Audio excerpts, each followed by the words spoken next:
Okay, so one of my favourite techniques to do with these sparkle pots is to actually use them to stamp with, and you get the most beautiful stamped image. So what I've got here is a flat brush, and I'm going to dry it off pretty thoroughly just on some kitchen towel, and then pick up the tiniest amount, tiny amount of blue ink, and we're just going to pop some blue in the centre. Now I find that this technique works best when you're working with your grey rubber stamps. You can do them with the acrylic stamps, but don't use a brand new acrylic stamp unless you clean the surface very carefully, because what will happen is the paint will just sis and bubble.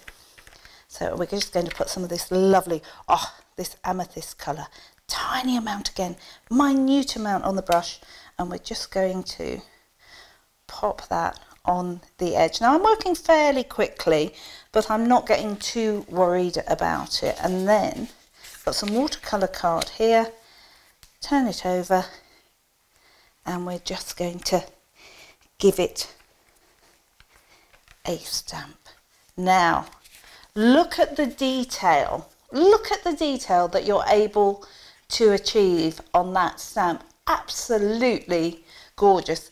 And then what you can do, let me just move that to one side, I'll just pop that there.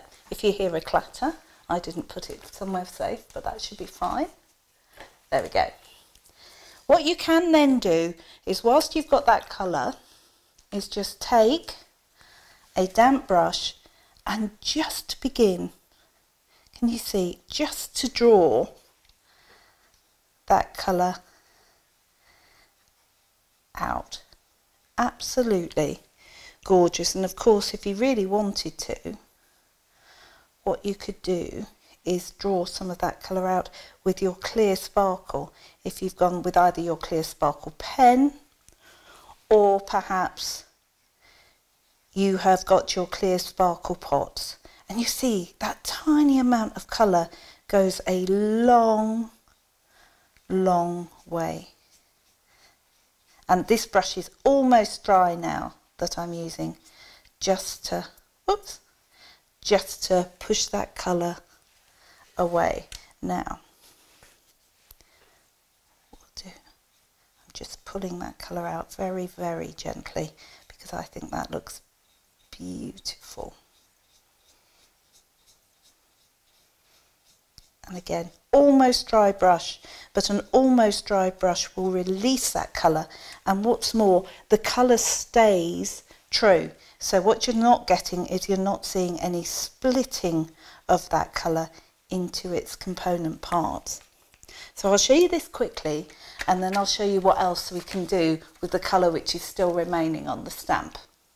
So there's that one, and now what I'm going to do, leave that there, and we'll pull in this mat again. So let's just pop the lids back on those just for a second. Now get yourself a water spritzer, because that is going to reactivate the colour that we've got on here, and you want to do that kind of perfume counter waft, if you know what I mean. So spray it in there and waft your stamp through it. There we go. And what that will do is just reactivate the ink, which will have dried, because this is a watercolour product, to enable you to get another beautiful pull from that.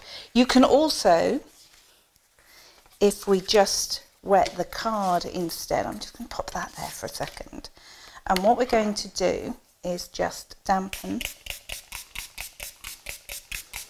the card, and that is very soggy. So what's going to happen is this is going to just start to bleed away when I put that down. So we'll pop that stamp on there, and as I lift that up, look at that. Isn't that incredible? Can you see? As it's a real feast of colours, you know, really great for your arty backgrounds. And again, we haven't used any more ink yet. This is still the same ink that we used to stamp and draw out that colour, and we're still getting beautiful beautiful images. I love it. I love it. So versatile, so cost effective. And of course, if it dries on your stamp, just spritz it with water and away you go.